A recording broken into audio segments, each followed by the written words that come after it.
Bonjour et bienvenue dans cette émission de la vie des diocèses 1918-2018.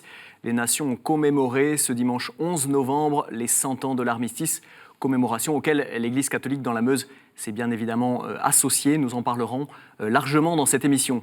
Le diocèse de Verdun a aussi lancé une année de l'appel alors que les laïcs engagés dans les paroisses comme les prêtres vieillissent. Nous entendrons le témoignage de vocation du jeune curé de Saint-Bernard de la vallée de l'Autun.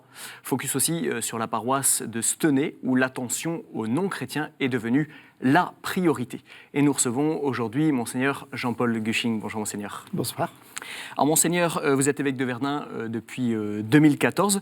Tout d'abord, est-ce que vous pouvez nous dire comment l'Église catholique dans la Meuse a-t-elle commémoré, elle aussi, l'armistice, les 100 ans de l'armistice Alors il y a l'Église diocésaine et puis il y a l'Église paroissiale aussi où chaque curé commémore ce centenaire. Personnellement, il me semblait que le diocèse avait une part importante à y prendre pour dire quelle parole aujourd'hui l'Église et une Église diocésaine peut-elle dire au sein de ces commémorations qui sont mémoire, mais qui sont aussi une mémoire tournée vers l'avenir, vers la paix. Je dis souvent, il ne faut pas avoir le rétroviseur plus grand que le pare-brise. Vous voyez, c'est bien de regarder, bien sûr, et de faire mémoire de ceux qui nous ont quittés, qui ont tout donné, qui ont donné leur vie. Et en même temps, je pense qu'aujourd'hui, on ne peut pas faire mémoire d'hier des combattants sans se dire qu'ils ont donné la vie pour la paix, et la paix à construire aujourd'hui par chacun de nous. La paix, elle commence dans le cœur de l'homme, et elle commence par la rue à traverser, par le voisin qui est en face. Les cloches ont sonné des églises dans le diocèse de Verdun. Alors, les églises participent, mais chacun à sa manière. Chacun à sa manière. Et c'est vrai que cette année 2018, nous avons eu quelques manifestations importantes au sein de l'Église diocésaine pour bien marquer ce centenaire.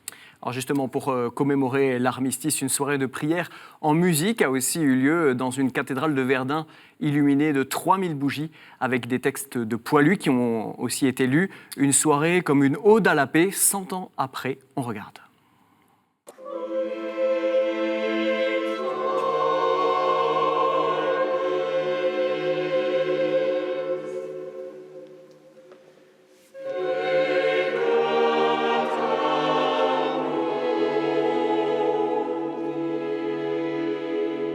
L'organisation même de ces soirées tourne autour de cette vision, autour de la paix, de la valorisation de la paix, du besoin de paix.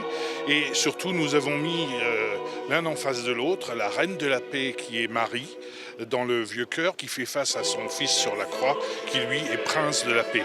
Et il est bien évidemment devant une colombe qui symbolise là aussi la paix. Et la musique nous amène à une introspection, un calme. Les bougies nous aident à mieux ressentir la musique. On a ressenti surtout un calme particulier. La flamme était animée, mais le public était presque acquis avec une intériorité qu'on n'a pas l'habitude de voir lorsqu'on éclaire la cathédrale avec l'électricité comme on le fait d'habitude. Oui, ma chère mère, nous avons beaucoup souffert. Pendant ce concert, je me dis, mais effectivement, ça peut arriver, ça peut revenir. Peut-être en témoignant par la beauté, par la musique, par la littérature. Peut-être qu'on peut être comme un relais, je dirais une conscience, forme de conscience pour éviter à nouveau ce type de situation à l'avenir. Alors Monseigneur, vous étiez bien évidemment à cette soirée, c'est vous qui l'avez voulu. Alors qu'est-ce que vous avez vécu de particulier, cet alliage entre musique, des bougies qui donnent une atmosphère si particulière et puis ces textes de Poilu qui ont été lus? D'autant plus que c'était 3 journées, le vendredi, le samedi et le dimanche, pour se terminer par la fête de Notre-Dame de Verdun. Et donc c'est vraiment trois soirées qui se tenaient, 3 journées qui se tenaient, où ont été accueillis, je dirais, en la cathédrale, des croyants bien sûr, mais aussi des gens qui sont quelque part en marge de l'Église, ou qui se mettent en marge de l'Église, mais qui étaient là parce que pour eux, c'était un moment fort, le mot était employé tout à l'heure, d'intériorité. Et c'est vrai que dans cette cathédrale, où il y avait quand même 600-700 personnes, le silence était un silence profond, mais un silence habité. Et je me disais, notre Église est la cathédrale, qui est l'Église de l'évêque, soit dit en passant, où des gens se rassemblent pour vivre ce moment spirituel, et chacun met ce qu'il a envie sur le mot spirituel. C'est-à-dire que même dans ces circonstances, des non-croyants peuvent venir à l'Église comme si dans l'inconscient, il y avait un besoin de se tourner comme ça vers quelque chose de transcendant. Oui, parce que je pense qu'il y a eu une communication importante là-dessus, en disant que c'était vraiment ouvert à tous pour vivre vraiment ce temps fort. Et là encore, je me dis, c'est important aujourd'hui que l'Église ouvre et s'ouvre à ceux qui se posent des questions quant à la foi, à ceux qui se disent, est-ce que je peux aller dans cette cathédrale pour voir et pour accueillir ce moment-là. Et là, ils ont vu comment ils pouvaient être accueillis. Et chacun, ma question à la fin, c'était de dire, avec quoi repartez-vous? Et ça me semble important. C'est quoi la place de la foi chrétienne dans cette recherche de la paix? Et on entend dans l'interview Marie, la reine de la paix, qui est face à Jésus, le prince de la paix. Alors, il y avait bien sûr une soirée plus spirituelle qui a été animée par la chorale diocésaine, avec des textes de Poilu, mais aussi en même temps là, des chants religieux. Et puis la deuxième soirée, qui a été plus une soirée avec des comédiens, avec des artistes, une soirée musicale, vraiment musicale, autrement. Et c'était vraiment deux soirées différentes, vous voyez. Donc les gens, je pense, ont choisi leur soirée. Qu'est-ce que vous avez ressenti quand vous avez entendu ces textes de Poilu? Alors là, on en entend quelques secondes seulement, oui. Mais voilà, on entend cette souffrance. Des textes qui m'ont touché. Par exemple, l'épouse qui écrit à son mari qui est mort depuis quelques jours. Vous voyez, quand on apprend ça, on ne reste pas de marbre, nous ne sommes pas en bois. Autre lieu de mémoire conçu au lendemain de la Grande Guerre à l'initiative de l'ancien évêque de Verdun, Monseigneur Charles Ginisti. Il s'agit de l'ossuaire de Douaumont, inauguré en 1932 par le président de la République. Il abrite les restes de 130 000 soldats inconnus, français et allemands. La nécropole nationale de Douaumont, elle, rassemble plus de 16 000 tombes de soldats français, majoritairement catholiques, mais aussi musulmans et juifs. On écoute à ce sujet Olivier Gérard, il est directeur de l'ossuaire. C'est un lieu de paix et de réconciliation. Comme l'a voulu Monseigneur Ginisti après-guerre, il offre aux soldats une sépulture, puisqu'ils étaient éparpillés sur les champs de bataille. Et en fait, c'est aussi le premier point de réconciliation entre Français et Allemands. En fait, c'est un ensemble. Donc vous avez le monument israélite, monument musulman, l'ossuaire avec la chapelle catholique et la nécropole. Tout le monde est réuni. D'ailleurs, dans l'ossuaire, les ossements sont rangés sans distinction de nationalité ni de religion. Tout le monde au même niveau. C'est un lieu qui inspire le calme, la sérénité. Il y a 100 ans, c'était l'horreur ici. Voilà, maintenant ça s'est apaisé et on est serein. On ressort de ce monument, on est apaisé, on a vu ce qu'a fait la guerre, mais aussi l'après-guerre. La réunification des corps, on les a réunis dans un même endroit. Monseigneur, qu'y a-t-il de si particulier finalement sur ce territoire de la Meuse pour qu'on y revienne sans cesse quand on parle de la Grande Guerre? C'est-à-dire, qu'est-ce qu'il y a, au-delà de la bataille de Verdun de 1916, qu'est-ce qu'il y a finalement dans ce sol, dans le cœur, dans l'âme, dans l'esprit des Français pour qu'on se réfère toujours à Verdun? Pour résumer tranquillement, je dirais... Personne ne sait où est la Meuse, je m'excuse auprès des Meusiens, mais tout le monde sait où est Verdun, pour donner une image. Et c'est vrai qu'il y a beaucoup de touristes qui viennent, mais le mot touriste, je mets des guillemets, parce que je penserais plutôt à des pèlerins, qui viennent sur les champs de bataille. Alors bien sûr, l'ossuaire est le monument emblématique, puisque... il y a depuis 2014 jusqu'au 31 décembre 2018, il y aura presque 2 millions de visiteurs ou de pèlerins. Voyez ? Et donc, c'est vraiment des moments forts.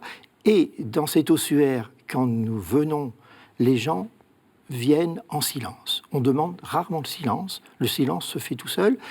Et c'est vrai, je vais toutes les semaines, presque à l'Ossuaire, ou pour travailler avec le directeur et le vice-président de l'Ossuaire, mais pour se dire ce lieu, et quand je vois des professeurs qui viennent avec leurs élèves, je leur dis, est-ce que vous avez préparé un peu cette rencontre? Parce que je crois que c'est une rencontre, et comme le disait Olivier Gérard, je crois que c'est la première réconciliation, puisque les ossements sont dans cet ossuaire de 130 000 soldats, c'est quand même important.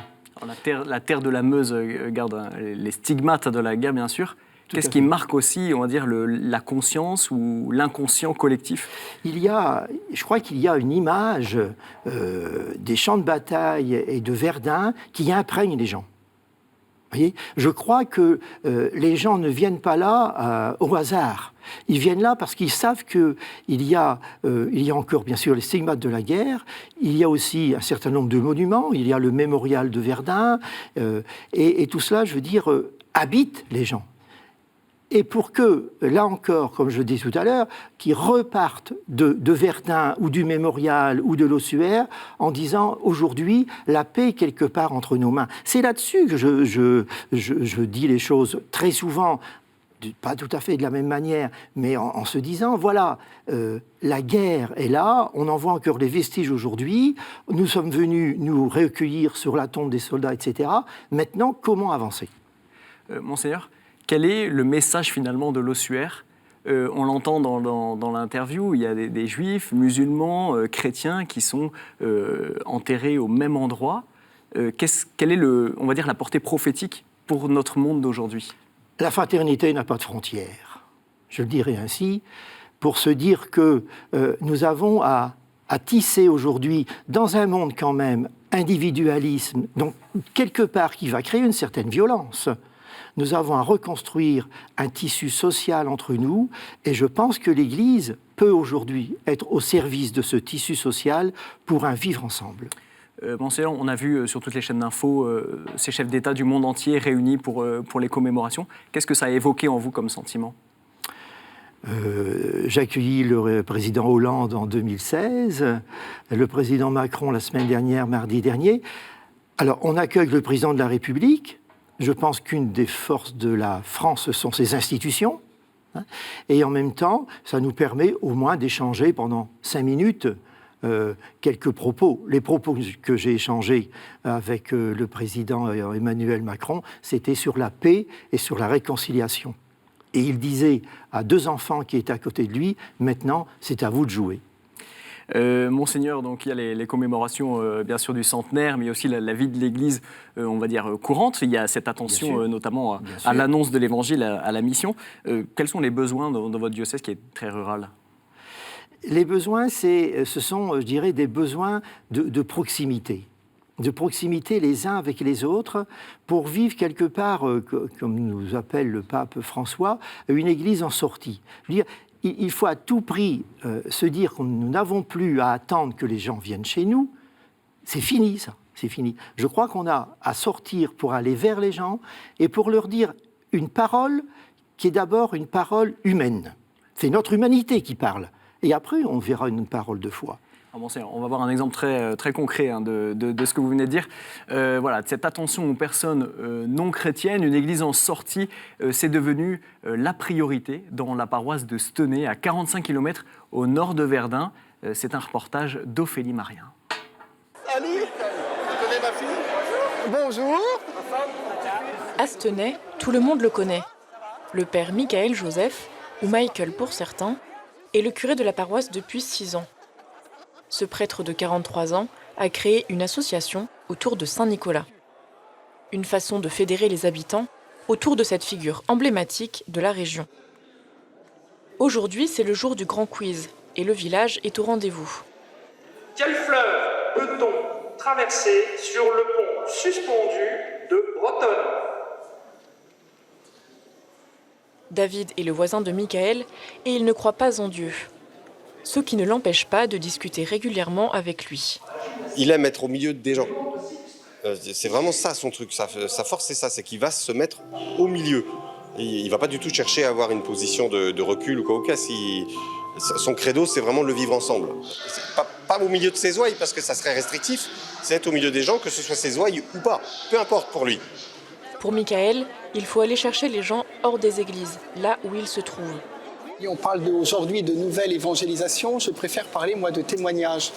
Parce que quand on est avec des personnes qui sont un peu loin de l'église, évangélisation fait un peu je fais tout pour vous attirer à moi, faire du prosélytisme. Or, le témoignage, c'est plutôt pour moi une proposition qui est offerte à la personne. Simplement, voilà ce que je vis, ma foi me rend heureux.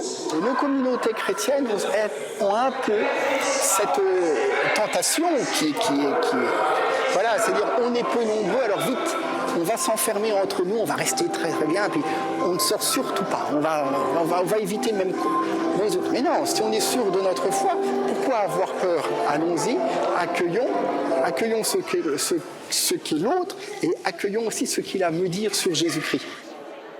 Quel que soit le parcours ou l'histoire des personnes qu'il croise, le curé souhaite aller vers elles. C'est lors d'une fête des voisins qu'il a rencontré Étienne.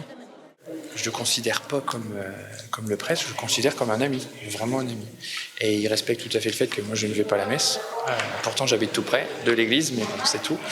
Et je veux dire, je vois au-delà, je veux dire, ça ne m'empêche pas, je veux dire, de ressentir quelque chose, je veux dire, par rapport à la religion, même si je ne pratique pas. Et je peux dire qu'il nous a bien aidé là-dessus, je veux dire, à rendre l'église beaucoup plus accessible à des personnes qui ne pratiquent pas. Il y a un texte biblique qui dit « Le feu de ta parole me brûle ». Voilà, on a envie d'y aller. On a envie d'y aller, on a envie. Voilà, c'est mal. Ça ne rend pas heureux de s'enfermer, d'être cloisonné. On a besoin de vivre dans ce monde et pas dans le monde que je rêve. Il faut prendre les gens comme ils sont et non comme je voudrais qu'ils soient. C'est ça, la clé du bonheur. Une église en sortie, comme nous y invite régulièrement le pape François. Alors, une église en sortie, c'est aussi on a toujours fait comme ça que condamne le pape François. Votre sentiment sur cette action pastorale, on va dire, du Père? Je connais bien Michael Joseph. Effectivement, je crois qu'aujourd'hui, on a allé vers les gens. On a vraiment allé vers, mais aller vers, non pas pour porter d'abord une marchandise, on n'a rien à vendre, mais pour porter d'abord notre qualité humaine, et ensuite, à travers cette qualité humaine, dire Jésus-Christ. Nous sommes aujourd'hui dans une situation que j'appellerais de première annonce. C'est-à-dire que la première annonce, elle se vit au quotidien de la vie des gens. Tranquillement, dire le nom de Jésus, dire qu'il est important dans ma vie, dire que c'est pour moi une bonne nouvelle, que cette bonne nouvelle, elle peut rejoindre la vie des gens aujourd'hui. Vous voyez, on sort du permis, du défendu, on est dans le quotidien de la vie des gens pour dire l'Évangile, la bonne nouvelle de l'Évangile a quelque chose à vous dire aujourd'hui pour vous apporter le bonheur. Et bon, cette attitude que dénonce le père Michael, où il dit on est parfois entre nous, un peu contre un monde hostile, est-ce que cette attitude a prévalu, on va dire, dans les paroisses auparavant? Est-ce qu'elle prévaut toujours aujourd'hui? Est-ce qu'on en sort petit à petit? Je ne vais pas porter de jugement là-dessus, mais c'est vrai qu'on a intérêt à sortir du « on a toujours fait comme cela » et à sortir aussi quelque part, j'ai encore ça beaucoup, j'en ai parlé encore cette semaine avec un prêtre, de l'esprit de clocher. Et je dis dans les nouvelles paroisses aujourd'hui, on ne compte plus les clochers. Non pas qu'on ne fait pas attention aux habitants, mais pour vivre une communauté de village. Pourquoi il y a cette peur du monde extérieur? Extérieur entre guillemets. Le monde fait peur. Et aujourd'hui, c'est vrai qu'avec ce que nous voyons, avec une certaine violence, avec l'individualisme, etc., nous pourrions vivre en retrait. Or, plus il y a cet individualisme, plus nous avons à être au cœur du monde pour dire cette parole de fraternité, de vie, mais aussi une parole vraie. Je ne serai crédible que si je vis ce que je dis. Alors, Monseigneur, cette cohérence, vous espérez aussi peut-être l'avoir émergée dans cette année de l'appel que vous venez de lancer à la rentrée. C'est quoi le but de cette année-là? Oui, je reviendrai sur la cohérence en disant « j'essaie de la vivre ». Avec les défauts que j'ai, mais j'essaie de la vivre au mieux. Les années de l'appel, tous les baptisés sont appelés et il n'y a pas de vie sans appel. Et ça me fait penser aux ouvriers de la 11e heure. Il n'y a pas de vie sans appel. Tous les baptisés sont appelés. Et c'est l'appel, dans le diocèse, à tous les baptisés, pour que chacun réponde à sa manière, avec sa vocation, à l'appel de Jésus en lui. Le Christ appelle chacun. Comment je réponds à cet appel? Donc les ouvriers de la 11e heure, c'est-à-dire qu'il n'est jamais trop tard. Il n'est jamais trop tard. Monseigneur, nous avons recueilli le témoignage de vocation d'un de vos prêtres, c'est le père Amer Awad. Il est d'origine palestinienne et curé de la paroisse Saint-Bernard de la vallée de l'Autun. On écoute son témoignage. J'étais servant d'hôtel et pendant cette messe, à l'élévation, quand le prêtre élève l'hostie, les servants d'hôtel, on était tous à genoux devant l'autel et on disait à l'époque « Mon Seigneur est mon Dieu ». Et en disant cette phrase, j'ai entendu comme un appel dans mon cœur quelqu'un qui me disait « Fais de même ». Je suis rentré à la maison après la messe et je dis à maman « Je vais être prêtre ». Et maman m'a dit « Je le sais ». L'appel était tellement fort en moi que je ne me voyais pas faire autre chose. Bon, après, à l'adolescence, j'ai eu d'autres idées, et puis le combat intérieur, le combat spirituel, naturellement. Et puis en grandissant petit à petit, on fait confiance au Seigneur et aux autres qui nous guident et qui nous aident à discerner. Un prêtre, je pense, c'est quelqu'un qui doit avoir des grandes oreilles et une petite bouche. Voilà, la joie d'accompagner et d'écouter. Nous sommes dans les années de l'appel, dans notre diocèse, et la première année, c'est l'écoute. Donc voilà, être à l'écoute, être disponible. Donc ça, c'est une joie d'avoir aussi encore quelques personnes qui ont besoin de prêtres, d'avoir une écoute. Monseigneur, des grandes oreilles et une petite bouche, c'est ça l'année de l'appel? La première année, c'est l'écoute. Écouter l'autre, écouter Dieu, écouter. Et écouter, c'est quand même un art aujourd'hui, où on se coupe facilement la parole, où on a envie de dire quelque chose. Eh bien, laissons l'autre parler, écoutons-le. Et écoutons-le aussi, je dirais, dans le non-dit. Pas projeter des idées sur l'autre, mais à écouter vraiment ce qui l'habite profondément. Et je pense que cette année de l'appel, la première année sur l'écoute, est importante dans notre société. On a du mal à écouter l'autre. Il y a besoin de faire une année spécifique là-dessus? Ça ne devrait pas être la vie courante, on va dire, de tous les chrétiens? On a du mal à écouter. Je trouve qu'on a vraiment du mal à écouter aujourd'hui l'autre, et que facilement on va lui projeter nos idées, etc. Donc là, c'est vraiment... c'est une école. L'écoute, c'est vraiment une écoute. D'abord, on apprend à écouter. Et après, parce que j'ai bien écouté, je peux être ce que je suis. Monseigneur, il n'y a plus beaucoup de jeunes aujourd'hui à la messe. Quels sont les nouveaux lieux d'appel, on va dire, pour la vocation? Parce qu'on entend le témoignage du père Awad, mais aujourd'hui, pour les jeunes de la Meuse, où se trouve l'appel? L'appel, elle se trouve d'abord quand les jeunes voient des prêtres heureux. Voilà. Des prêtres qui vivent bien leur ministère, qui sont épanouis, qui causent avec eux, qui rencontrent les jeunes là où ils sont. Je veux dire, si on veut rencontrer des jeunes aujourd'hui, c'est vrai qu'on ne va pas beaucoup les rencontrer dans nos célébrations eucharistiques dominicales. Mais peut-être que, à le scoutisme par exemple, des groupes de jeunes se réunissent ici ou là et vivent ensemble des célébrations. Mais aussi rencontrer des jeunes là où ils vivent à travers une soirée, à travers telle association, comme prêtres, comme chrétiens, et dans cette occasion, être avec eux et leur dire le Christ. Parce que c'est là le problème, c'est de dire Jésus-Christ aujourd'hui, c'est d'annoncer la bonne nouvelle. Je veux dire, notre situation aujourd'hui dans la Meuse, mais je dirais en France aussi, c'est une question d'évangélisation. Il nous faut évangéliser les gens. Monseigneur, vous avez 30 prêtres aujourd'hui, une trentaine de prêtres en activité dans 20 paroisses. D'ici 5 ans, il y a toute une génération qui va partir. Comment est-ce qu'on se prépare à ça? Comment est-ce que cette situation peut être aussi anticipée et non pas subie? D'abord, on ne va pas dramatiser. On va essayer de se poser, de voir comment nous pouvons avancer. Le monde change, l'Église change. Et c'est vrai qu'en arrivant en 2014 à Verdun, j'ai dit, l'Église change. Dans 10 ans, notre Église n'aura plus le même visage. Si vous me demandez le visage qu'elle aura, je ne sais pas vous répondre. Mais il faut s'y préparer. Donc c'est vrai que nous avons mis en place dans le diocèse une réflexion sur 3 ans, je dirais cap 2022, pour se dire l'Église, dans le diocèse de Verdun, l'Église en Meuse. Mais l'Église en Meuse, c'est les chrétiens, mais aussi c'est sur tout le territoire du diocèse donc de la Meuse, comment annoncer la bonne nouvelle aujourd'hui avec les moyens qui sont les nôtres. Parce que vous dites, excusez-moi, vous dites les prêtres diminuent, c'est vrai, mais les chrétiens diminuent. Les chrétiens diminuent. Nos communautés chrétiennes sont des petites communautés. C'est quoi vos motifs d'espérance aujourd'hui? L'œuvre de l'Esprit Saint en chacun. Voilà. C'est l'Esprit Saint qui construit l'Église. C'est pas l'évêque, c'est chacun, on est disponible, et c'est ça l'écoute. C'est l'Esprit Saint qui est l'acteur de notre vie. Quand je prépare des jeunes à la confirmation, je dis, quel est l'acteur de votre confirmation? Alors ils me regardent, c'est pas l'évêque. L'acteur de la confirmation, c'est l'Esprit Saint. L'acteur de notre vie, c'est l'Esprit Saint. Prions l'Esprit Saint. C'est quoi? C'est un retour à une vie chrétienne plus authentique? À une écoute de l'Esprit, je veux dire. La vie chrétienne est une vie dans l'Esprit. Donc, si nous ne mettons pas à l'écoute de l'Esprit, comment allons-nous vivre notre vie chrétienne? Elle va devenir un vernis, sans profondeur. Et notre Église, que deviendra-t-elle? Oui. Merci Monseigneur d'avoir accepté notre invitation sur ce plateau. Merci. Et merci à tous pour votre fidélité en cette occasion spéciale, bien évidemment, après les commémorations des 100 ans de l'armistice.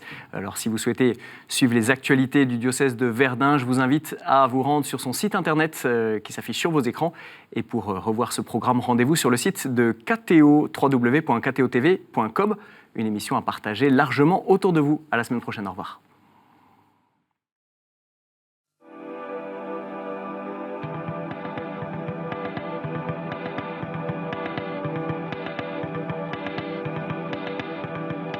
Thank you.